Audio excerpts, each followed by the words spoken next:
We want to talk now about land values in Oklahoma with Roger Sahs, an Ag Economics Extension Specialist. And Roger, you and your team study land values year-round.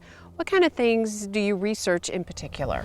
Well, we look at the patterns and current trends in the land markets here in the state of Oklahoma. We look at the factors behind some of the behavior behind the markets in general. And we just try to anticipate where the markets have been, where they're at now, and where they may be in the time frame that we're looking at down the road. We feel that critical analysis and good information is very important for farmers and ranchers out there, especially those that are wishing to expand their operations, and also for those non-farm investors that are thinking about purchasing some farmland. To just kind of arm themselves with the numbers and the information. That's right. Now, in terms of the latest numbers and what Oklahoma looks like, give us a picture.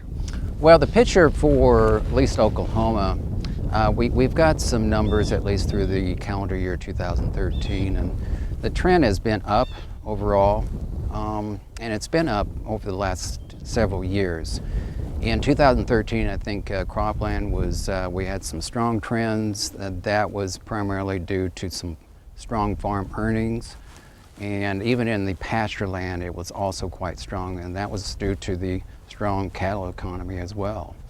And where we're at now, at least through 2014, it's a little hard to say. I think we've got some mixed expectations and a picture out there, because despite the fact that the cattle economy is still strong, I think the overall price levels in the grains complex is down versus where it has been over the past several years. And I think the markets are adjusting to those new expectations overall. One thing that we've got going for us is that interest rates are very low, and that I don't see any sizable increase in those interest rates. And so they've been low, they've been stable, and that makes borrowing costs really very inexpensive and really quite easy for a number of farmers that are wishing to debt finance.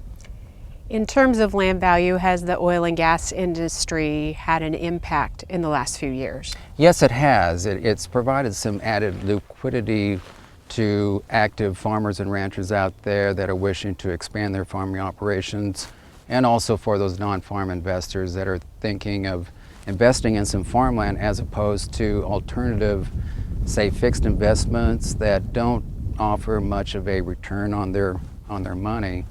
And so, yes, those individuals that have received those monies from oil and gas interest, and it's not a level playing field. You've got the money in the hands of a few, but where those few players are at, they have had an impact on the market, and it's been a positive impact because they've added to the spirited bidding of some of these sales tracts that have come up on the market. And for landowners or those interested in the topic, you have some resources available through the Ag Economics Department. Yes, we do. We've got a website. It's a land values website that we maintain, and we update that on an annual basis and when those numbers are readily available.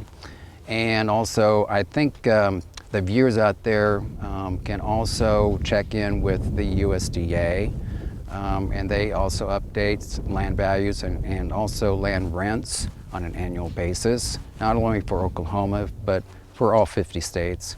And then also, I think they could check in with the Federal Reserve Bank of Kansas City, and they conduct their own surveys on land values within their district, of which Oklahoma is a part of. So great information available to help people in business planning and all sorts of things regarding land values. You bet, yeah. Okay, Roger, thank you very much. And for links to those websites that Roger mentioned, just go to sunup.okstate.edu.